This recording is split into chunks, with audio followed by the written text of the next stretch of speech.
برادران ملت اسلامی، السلام علیکم ورحمۃ اللہ وبرکاتہ۔ الحمد للہ وکفا وسلام علی حبیبہ المصطفیٰ، اما بعد فاعوذ باللہ من الشیطان الرجیم، بسم اللہ الرحمن الرحیم۔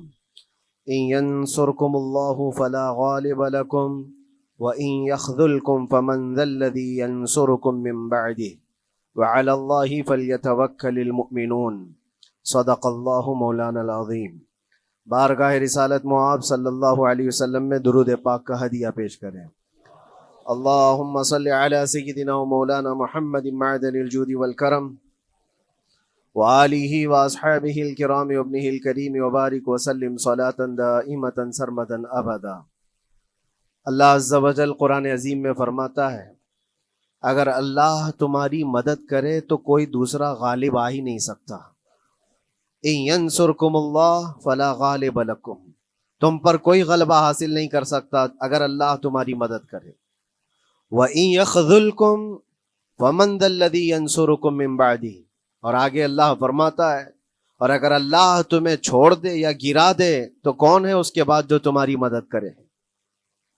کوئی ہے جو اللہ کے علاوہ تمہاری مدد کر سکتا ہے؟ جب نہیں ہے تو پھر آگے ہونا کیا چاہیے؟ وَعَلَى اللَّهِ فَلْيَتَوَكَّلِ الْمُؤْمِنُونَ، تو مومنوں کو چاہیے کہ وہ صرف اللہ پر بھروسہ کر کے رہیں۔ فتح، نصرت، مدد، یہ سب جو چیزیں ہیں بہت سارے لوگوں کے ذہن و دماغ میں ایسے ہے کہ فوراً آ جانا چاہیے۔ کوئی بھی فتح ہو، کوئی بھی مدد ہو، بغیر تمہارے اسٹرگل کیے ہوئے، بغیر مصیبت اٹھائے ہوئے نہیں ملے گی۔ اگر فتح و نصرت یوں ہی آپ کو روزانہ ملنے لگ جائے تو کیا رسول پاک صلی اللہ تعالیٰ علیہ وسلم مدینہ طیبہ میں بیٹھ کر دعا کرتے تو ساری چیزیں فتح یاب نہیں ہو جاتی؟ آپ صلی اللہ تعالیٰ علیہ وسلم کو بدر میں جانے کی ضرورت کیا پیش آتی؟ احد میں اپنے 70 جوان صحابہ کی شہادت پیش کرنے کی ضرورت کیا پیش آتی؟ اور اسی طرح سے خیبر ہو کہ حنین ہو کہ طائف ہو، کتنی جنگیں ہیں جس میں اپنی جان کی بازی لگائی صحابہ نے۔ سب سے بڑا معرکہ تو کربلا کا دیکھیں آپ، جہاں پورا کا پورا خاندان شہید ہو گیا ہے۔ تو فتح و نصرت بغیر قربانی کے اور بغیر تکلیف کے ایسی ہی آ جائے؟ آج کے زمانے میں ہم سوچ کر کے بیٹھے، ایسا نہیں ہوتا۔ اسلام زندہ ہوتا ہے ہر کربلا کے باہر، اور اللہ کی مدد آتی ہے، یہ بھی نہیں ہے کہ نہیں آئے گی۔ کچھ لوگ مایوس ہوتے ہیں، کچھ لوگ نروس ہو جاتے ہیں اور بھاگنے پر مجبور ہوتے ہیں۔ یہ امتحانات کی گھڑی ہوتی ہے۔ ایک حدیث پاک میں آپ کو بتاتا ہوں، اللہ کے نبی صلی اللہ تعالیٰ علیہ وسلم ارشاد فرماتے ہیں کہ آخر زمانے میں ایک ایسی عظیم جنگ ہوگی ایمان والوں کی اور رومیوں کے درمیان۔ کفار و مشرکین ہیں اور مسلمین ہیں۔ اس کو ملحمۃ الکبریٰ کہا گیا ہے، قیامت سے قریب ہونے والی یہ سب سے بڑی جنگ ہے۔ اسی سے آپ اندازہ لگائیں، اللہ کے حبیب صلی اللہ علیہ وسلم ارشاد فرماتے ہیں کہ اس میں کفار و مشرکین 80 جھنڈوں کے نیچے آئیں گے، اور ہر جھنڈے کے نیچے 12,000 کی فوج ہوگی، جو تقریباً حساب کرنے پر 9,60,000 کی فوج بن جاتی ہے۔ اگر وہ مومنین سے مقابلہ کرنے کے لیے اتنی بڑی فوج ایک جگہ جمع ہوتی ہے تو پھر اس جنگ کا اندازہ کریں کتنی بڑی۔ اس کو الملحمۃ الکبریٰ کہا گیا ہے اس لیے کہ اس میں گوشت کے چھیتڑے اڑیں گے۔ ملحمہ جو کہا گیا ہے عربی میں کہ گوشت کے ٹکڑے ٹکڑے دیکھے جائیں گے، اس قدر اس میں جانے جائیں گی۔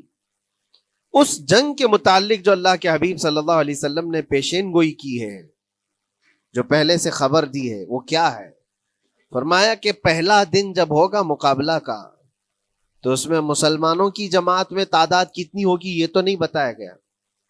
کفار و مشرکین کے تو بتا ہے کہ 80 جھنڈوں کے نیچے آئیں گے، لیکن مسلمان اور مومنین جو لڑ رہے ہیں ان کی تعداد کا کوئی علم نہیں ہے ہمیں، لیکن یہ پتا ہے کہ ان میں سے 1/3، ایک پوری جماعت کا 1/3 حصہ میدان چھوڑ کر بھاگ جائے گا۔ جنگ میں سے وہ میدان چھوڑ کر بھاگ جائیں گے جب اتنی شدت کی چیز ہو رہی ہو، مصیبت آ گئی ہے، تکلیف آ گئی ہے۔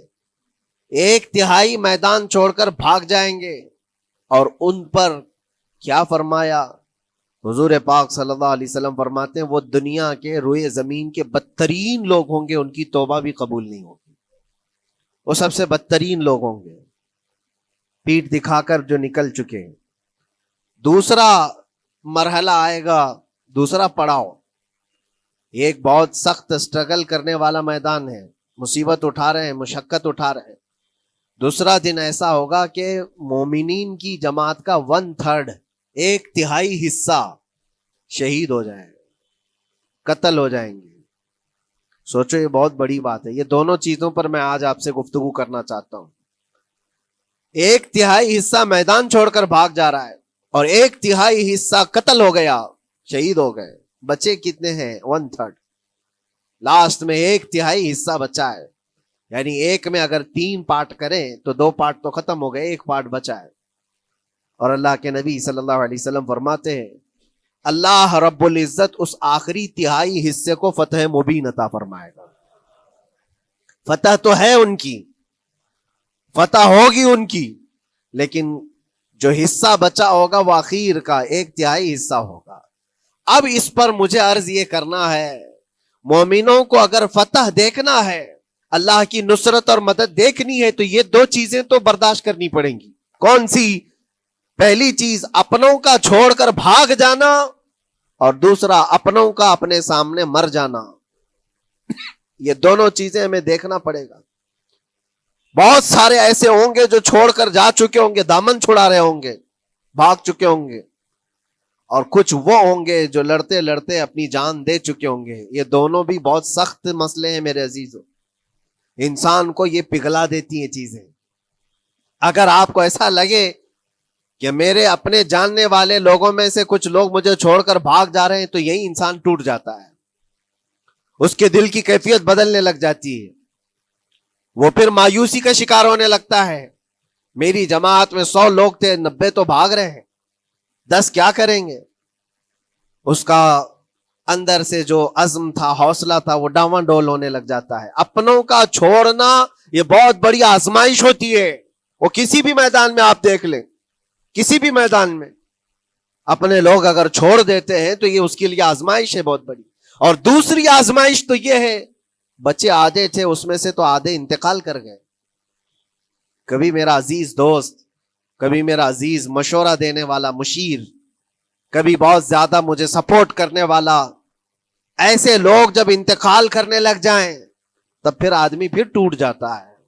کچھ تو بھاگ گئے اور کچھ تو قتل ہو گئے. میں کیا کروں گا میرے عزیزوں؟ جو اخیر میں بچنے والے لوگ جو ہوتے ہیں نا, وہ معمولی نہیں ہیں. وہ اللہ کی ذات پر سب سے زیادہ توکل کرنے والے لوگ ہیں. ان کو کوئی چیز ہٹا نہیں سکتی. اپنوں کی بے وفائی بھی ان کے قدموں میں لرزہ نہیں لاتی, اور اپنوں کا انتقال ہو جانا بھی ان کے حوصلوں کو نہیں توڑتا. تبھی جا کر کے اللہ تعالیٰ انہیں فتح مبین عطا فرماتا ہے. اور یہ چیز ملحمت الکبریٰ میں دیکھی جانے والی تھی, دیکھی جانے والی تھی, جو قیامت کے قریب ہونے والی جنگ ہے. لیکن میرے عزیزوں, آج ہم نے اپنی آنکھوں سے یہ مشاہدہ کیا ہے غزہ کی سرزمین پر, فلسطین میں 15 مہینے کے بعد آج صہیونی حکومتیں اور یہودی غاصب حکومتیں صلح کرنے پر اور ایگریمنٹ کرنے پر مجبور ہو گئی. دنیا ان کے منہ پر تھوک رہی ہے, تم 50,000 سے زیادہ لوگوں کو قتل کر کے صرف 200 لوگوں کو چھڑانے کے لیے آج بھی فتح کا جشن منا نہیں پا رہے ہو, بلکہ پھر جھک کر کے ان کے ساتھ معاہدہ ایگریمنٹ کرنے پر مجبور ہو. یہ فتح ان بچوں کی نہیں ہے تو اور کیا ہے, ان مظلوموں کی نہیں ہے تو اور کیا ہے, جن کے پاس کھانے کو روٹی نہیں ہے اور پہننے کو کپڑے تک نہیں رہ گئے, ان کے علاج معالجے کے لیے دوائیاں نہیں رہ گئی, لیکن عزم اور حوصلہ ایسا ہے کہ اللہ ابھی ہمارے ساتھ. میرے عزیزوں, ان کے توکل اور ان کے عزم کے متعلق یہ صرف اور صرف اخبار کی باتیں نہیں ہیں, سوشل میڈیا کی باتیں نہیں ہیں.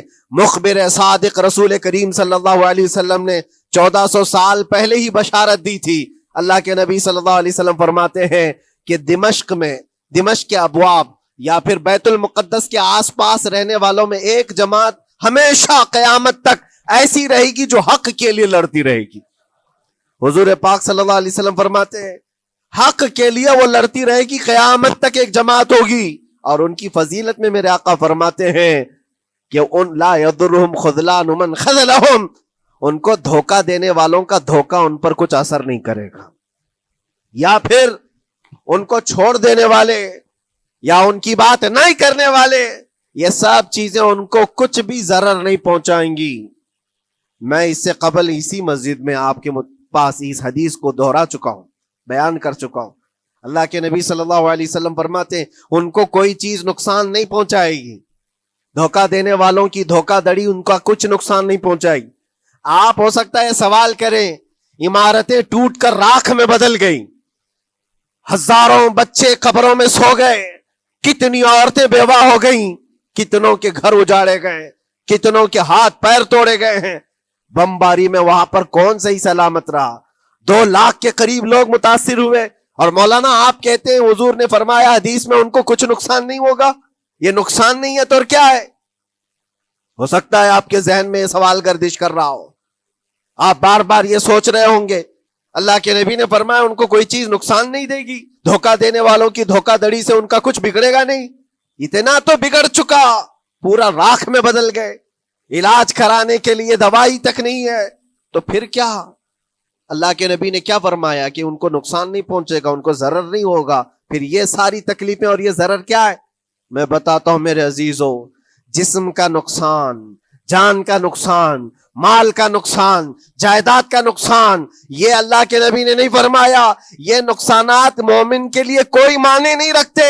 اگر ایمان سلامت ہے تو پوری کائنات سلامت ہے، اور یہ اللہ تبارک و تعالیٰ نے آج تک ان کے ساتھ رکھا ہے. ان کا ایمان محفوظ ہے، ایمان موجود ہے، جس کی وجہ سے یہ سارے نقصانات کچھ معنی نہیں رکھتے. اس لیے کہ یہ تکلیفیں، یہ جو ساری مصیبتیں آئی ہیں، اس پر تو اللہ تعالیٰ نے اجر عظیم کا وعدہ فرمایا ہے، اجر عظیم کا وعدہ فرمایا ہے. ہاں اگر ایمان ہی چلا جاتا تو پھر کون سی جنت ملتی، کون سی خوشبو جنت پاتے؟ کچھ نہیں ہوتا. ایمان سلامت ہے، جس کی وجہ سے انہیں دنیا میں بھی اللہ سرخروئی عطا فرمائے گا. ایک بھی جگہ سے کہیں ان نہتے مسلمانوں کو جو غریب مظلوم ہیں اور ٹوٹے پھوٹے ہاتھوں اور ٹکڑے پہنے ہوئے بچے ہیں، ان کو کوئی یہ نہیں کہتا کہ یہ ظالموں کے لوگ ہیں، بلکہ ہر کوئی یہ کہتا ہے ایک ظالم کے خلاف جس کے پاس دنیا کے سارے آئٹم پاور ہیں، لیکن یہ نہتے بچے کھڑے ہیں، دعائیں بھی ان کے ساتھ ہیں اور رحمت الہی بھی ان کے ساتھ ہے. سلام ہے ان غزہ کے مظلومین کو. اور وہاں تو بچے، مرد تو مرد، عورتیں. آپ نے سنا ہوگا ان جوان لڑکیوں کا، میں نے دیکھا تھا، وہ کہہ رہی تھی کہ ہم رات کو برقع پہن کر کے اور رات کو ہم حجاب پہن کر کے سو جاتی ہیں، اس لیے کہ بمباری میں جب گھر تباہ ہو جاتے ہیں، صبح لوگ لاشیں اٹھانے آتے ہیں تو کہیں ہم بے پردہ لاشوں میں نہ مل جائیں. سلام ان بہنوں کو. آج وہ عورتیں سبق لیں ان سے جن کو اللہ نے ہر طرح کی نعمتیں دی ہے. تمہارے گھر میں جائیداد بے پناہ ہے، مال و دولت بے پناہ ہے، کپڑے روز بدلنے کے لیے تمہارے پاس ہیں، سب رکھ کر کے تم عورتوں کو آج ہم بازاروں میں جو بے پردہ دیکھتے ہیں، یہ شادی محلات میں ہر جگہ جو عورتوں کی بے حیائی اور بے پردگی دیکھ کر پھر میں سوچتا ہوں سلام ان بہنوں کو جو موت کی رات بھی حجاب ہٹانا نہیں چاہتی، اس لیے کہ دنیا سے جائیں تو اللہ کی بارگاہ میں حجاب کے ساتھ جائیں. یہ ایمان ہو تو پھر اللہ تبارک و تعالیٰ کی مدد بھی آتی ہے، نصرت الہی آتی ہے. مجھے بتاؤ میرے عزیزوں، 50,000 کا خون کر دینے والا وہ ظالم اور غاصب اسرائیل، وہ اپنے 200 قیدیوں کو چھڑا کیوں نہیں سکا؟ وہ حاصل کیوں نہیں کر سکا 200 لوگوں کو؟ بلکہ ان میں سے 5 لوگوں کو کیوں نہیں حاصل کر سکا؟ 50,000 کو قتل کر ڈالا، اور وہ بھی سیویلینز کو، شہریوں کو جن سے تمہارا مقابلہ ہے، ان کی موت کی تو کوئی خبر ہی نہیں آتی. جو تم سے برسر پیکار ہیں، جو لڑ رہے ہیں، ان کے موت کی خبر نہیں آتی. بچوں کی موت، عورتوں کی موت، ہاسپٹل میں موت، یہ سارا جو ناچ دیکھا گیا ہے 15 مہینے سے ہم دیکھتے آئے. لیکن افسوس اس بات کا ہے میرے عزیزوں، اللہ کا عذاب ان ظالم بادشاہوں پر بھی آئے گا جو ان کی موتوں پر دیکھ کر تماشے کر رہے ہیں. وہ اپنی عیاشیوں میں مصروف ہیں، وہ اپنے عیش قدوں میں شراب نوشی اور کباب خوری پر مصروف ہیں، اور ان بچوں کی تڑپتی ہوئی لاشوں پر وہ اپنی کرسیاں سجائے بیٹھے ہیں. وہ عرب کے ظالم بادشاہ کہاں ہیں جن کے گھروں میں سونے کے ٹوائلٹ بنائے گئے ہوں، جو سونے کی کرسی پر بیٹھ کر کے حکومت اور تخت بچھاتے ہوں، میرے عزیزو ان کی بھی پکڑ آنے والی ہے، آپ انتظار کرو، کیونکہ اللہ تعالیٰ قرآن میں فرماتا ہے وَسَيَعْلَمُ الَّذِينَ ظَلَمُوا أَيَّ مُنْقَلَبٍ يَنْقَلِبُونَ، ان قریب ظلم کرنے والے یہ پہچان لیں گے کہ اللہ ان کو کس پلٹی میں گرائے گا، وہ کس پلٹی میں، کس کھائی میں جا کر کے گریں گے۔ اندازہ کرو، ظالم صرف وہی نہیں ہے جو بمباری کرتا ہے اور قتل عام کرتا ہے، ظالم وہ بھی ہے جو تماشائی بن کر کے لوگوں کا سپورٹ کرتا ہے، ان لوگوں کو سراہتا ہے جو ظلم کر رہے ہیں۔ افسوس کا مقام ہے، وہ چیختے رہ گئے، چلاتے رہ گئے ہیں، اور پھر اخیر میں وہ بچوں نے پکار کر کے یہ بھی کہا ہمیں کسی جگہ سے مدد کی امید نہیں ہے، نہ ہمارے پڑوسی ملک سے، نہ کسی بہت بڑے مسلم بادشاہ سے، ہمیں امید ہے فتح کی اور مدد کی تو پروردگار عالم سے ہے۔ اور یقیناً مومنوں کے لیے اللہ نے یہی فرمایا وَعَلَى اللَّهِ فَلْيَتَوَكَّلِ الْمُؤْمِنُونَ، اور مومنوں کو چاہیے کہ صرف اللہ ہی پر بھروسہ کریں۔ میں نے دیکھا ہے میرے عزیزو، یہ دنیا صرف اور صرف لالی پاپ پکڑا سکتی ہے تمہیں، ان کے ہاں مدد کی کوئی گنجائش نہیں ہے، یہ ہمارے ساتھ کھیلتے ہیں، ان کے دلوں کے اندر سے رحم غائب ہے، یہ بچوں کی تڑپتی ہوئی لاشوں کو دیکھ کر کوئی آواز تک نہیں اٹھاتا، جو آواز اٹھانے والا اس کو کیس کر کے بند کر ڈالیں گے۔ جو بھی اگر مظلوموں کے لیے آواز اٹھائے، ان کا پرچم لہرائے، تو کتنے تو یہاں پر FIR ہو گئے، بند کر دیے گئے۔ کیوں؟ مظلوموں کے لیے آواز اٹھانا کیا یہ ہمارا رائٹ نہیں ہے، ہمارا حق نہیں ہے؟ تم ظالموں کے لیے علل اعلان بات کر سکتے ہو، ہم مظلوموں کی بات بھی نہیں کر سکتے، کیسی بات ہے؟ میرے عزیزو، ہم جس دنیا میں جی رہے، اسی لیے میں آپ سے کہتا ہوں اٹھو وہ گر نہ حشر نہ ہوگا پھر کبھی، دوڑو کہ زمانہ چھال اپنی چل گیا، قوت عشق سے ہر پست کو بالا کر دو، دہر میں نام محمد سے اجالا کر دو۔ تمہارے پاس طاقت و قوت نام کی کوئی چیز ہے تو وہ ایمانی طاقت ہے، باقی کوئی چیز، کوئی طاقت و قوت تمہاری مدد نہیں کرے گی۔ وہ قوت ایمانی ہے جو بدر میں صحابہ کے ساتھ تھی، وہ قوت ایمانی ہے جو احد میں بھی صحابہ کے ساتھ تھی، وہ ایمانی طاقت و قوت کا جوش ہی ہے جو 4000 ہوتے تو 40,000 پہ بھاری ہوا کرتے تھے، وہ ایمانی طاقت و قوت ہی ہے جس پہ اللہ کی مدد اور نصرت آتی ہے۔ آج مومنو، آپ سب سے زیادہ اللہ پر توکل کرو، اللہ پر بھروسہ کرو۔ میں نے دیکھا ہے میرے اپنے معاملات میں 8 مہینے تک میں سٹرگل کرتا رہا، پل پل دیکھتا رہا، اور ایسی زمین پر مجھے لٹایا جاتا جہاں فرشی بھی نہیں ہے، پتھروں کی زمین پر لیٹ لیٹ کر کے ہماری کمر ٹوٹنے پر آتی۔ اس وقت لوگ یہ کہتے فلاں کی طرف سے مدد آ جائے گی، فلاں کی طرف سے مدد آ جائے گی، ہم نے یہ لائن بھی لگا دی ہے، یہ سورس بھی لگا دیا ہے، ہر طرف دیکھتا رہا، اخیر میں پھر یقین ہوا مدد کہیں سے نہیں، میرے پروردگار سے ہی آئے گی۔ اللہ ہی مدد کرتا ہے مومنوں کی، بس یہ ہے کہ صبر ضروری ہے اور تھوڑی مصیبت اٹھانا ضروری ہے، اس لیے کہ مزاج ہے اسلام کا، اسلام زندہ ہوتا ہے ہر کربلا کے بعد۔ اپنی قربانیاں دو اور قربانیاں ضائع نہیں ہوتی، رنگ لائیں گی، ہماری شہادتیں رنگ لائیں گی، ان بچوں کی شہادتیں رائے گاہ نہیں جائیں گی جو 40,000 کے قریب شہید ہو چکے ہیں، وہ رنگ لائے گی۔ فتح بیت المقدس کے لیے ان کی قربانیاں، ان کی شہادتیں ایک عظیم باب بن کر کے نکلیں گی، ایک عظیم دروازہ بن کر کے نکلیں گی۔ آپ انتظار کرنا، وہ دن قریب آ رہا ہے جس کے متعلق میرے مصطفیٰ نے بشارتیں دی ہیں۔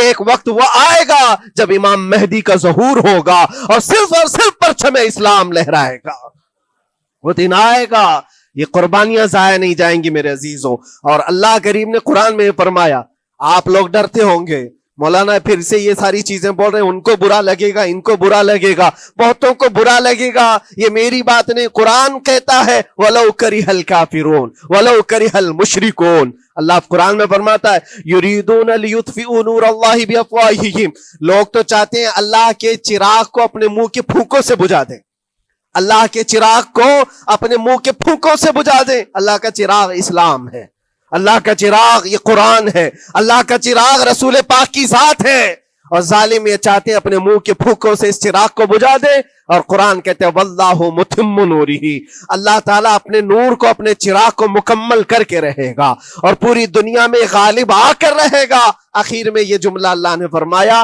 اگرچہ کافر یہ بات ناپسند کرتے ہوں، اگرچہ مشرک یہ بات ناپسند کرتے ہوں، میں نہیں کہہ رہا، اللہ کہہ رہا ہے یہ بات تو بری لگے گی ہی۔ ایسا کیوں بولتے ہیں؟ اس لیے کہ یہ ہونے والا ہے جو قرآن نے کہا۔ یاد رکھو زمین اوپر جا سکتی ہے، آسمان نیچے آ سکتا ہے، لیکن میرے رب کا فرمان کبھی ٹل نہیں سکتا۔ جو قرآن نے کہا ہے وہ ہو کر رہے گا، اور اسی پر ایمان ہم سب مومنوں کی شان ہے، ہم سب مومنوں کی شان ہے۔ بس آپ کے لیے ذمہ داری یہ ہے، آؤ ان برائیوں کی وادیوں سے جس میں پڑے ہوئے ہو، نوجوانوں سے میں گزارش کرتا ہوں تمہاری نمازوں کا حساب کر لو، تمہارے اپنے اعمال کا حساب کر لو۔ اللہ کی مدد کو پکارتے ہو تو یقیناً اپنے چہرے صاف تو کر لو، اپنے دلوں کو پاک تو کر لو، اپنے اعمال، اپنی پیشانیوں کو مسجدوں کے سجدوں سے سجا تو لو۔ پھر مانگنے میں تمہیں ایک مزہ بھی آئے، ایک لطف بھی آئے، رحمان کی بارگاہ میں ہاتھ اٹھائیں تو آپ کو لطف بھی آئے، اپنے لیے بھی اور مظلومین کے لیے بھی مانگنے میں مزہ تو آئے۔ لیکن جب آج ہاتھ اٹھاتے ہیں تو پھر یہ دل میں بات آتی ہے، فجر تو قضا کر کے سویا تھا، عشاء تو پڑھا نہیں تھا، اور میرے حالات یہ ہیں، حرام کھایا ہوا ہے، کسی کا مال غصب کیا ہوا ہے۔ ان تمام معاملات کو لے کر کس طرح سے ہاتھ اٹھاؤ گے اللہ کی بارگاہ میں؟ پہلے اپنے آپ کو پاک کر لو میرے عزیزو۔ جب صاف ستھرے ہو جاؤ تو پھر اللہ کی مدد بھی آئے گی۔ اس لیے کہ دنیا میں ہم نے دیکھا ہے، صاف پیالہ لے کر کے آؤ گے تو دودھ بھی ڈالا جا سکتا ہے اور مٹھائی بھی دی جا سکتی ہے، لیکن پیالے میں ہی کیچڑ بھر کر کے لاؤ تو دودھ دینے والا کیا اس میں دودھ ڈالے اور مٹھائی دینے والا کیا اس میں مٹھائی ڈالے۔ یہ تو دنیا والوں کا دستور ہے، بلا تشبیہ و بلا تمثیل۔ اپنے پاک دلوں کو لے کر اللہ کی بارگاہ میں جاؤ تو فوراً تمہارے لیے مدد بھی آ جائے، فوراً مدد بھی آ جائے۔ اللہ کریم ان غزہ کے نہتے اور مظلوم مسلمانوں کی فتح کو سدا قائم و دائم رکھے، اور ان کے ٹوٹے پھوٹے بکھرے گھروں کو اللہ تعالیٰ پھر سے آبادی عطا فرمائے، ان کے کمزوروں کو مولا طاقت و قوت عطا فرمائے، ان کے شہیدوں کو مولا اجر عظیم نصیب فرمائے، ان کی بیواؤں کو مولا صبر جمیل عطا فرمائے، ان کے یتیموں کو مولا طاقت و قوت عطا کرے، ان کی مسجدوں کی آواز اور ان کی گونج کو مولا پھر سے بلندی عطا فرمائے، اور ان کے صبر اور ان کے استقامت اور ان کے حوصلے کو مولا پورے دنیا کے مومنین کے دلوں میں قائم عطا فرمائے۔ ان کے ہر طرح کے حوصلے، ان کے صبر اور ان کے مجاہدانہ استقلال کو مولا ہم سب کے لیے ذریعے نجات عطا فرمائے۔ ہماری نسلوں کے لیے اللہ تعالیٰ ایک سبق آموز حکایت عطا فرمائے۔ مولا کریم تیرے دربار میں دعا ہے ہم سب کو بزدلوں کی جماعت سے نجات عطا فرما۔ مولا ہم کو منافقین اور مشرکین اور کافرین کے وسوسوں اور ان کے تمام فتن و شرور سے محفوظ فرما دے۔ ہم سب کو ظالموں کے ظلم سے بچا، فتینوں کے فتنے سے بچا، شرین کے شر سے بچا، حاسدین کے حسد سے بچا، جلنے والوں کی جلن سے محفوظ فرما۔ خدایا قدیر و جبار آخری سانس تک ہمارے ہاتھوں کو غیروں کے سامنے پھیلنے سے محفوظ فرما دے۔ تو اپنا اور اپنے حبیبوں کا محتاج بنائے رکھ۔ وآخر دعوانا ان الحمدللہ رب العالمین۔ السلام علیکم۔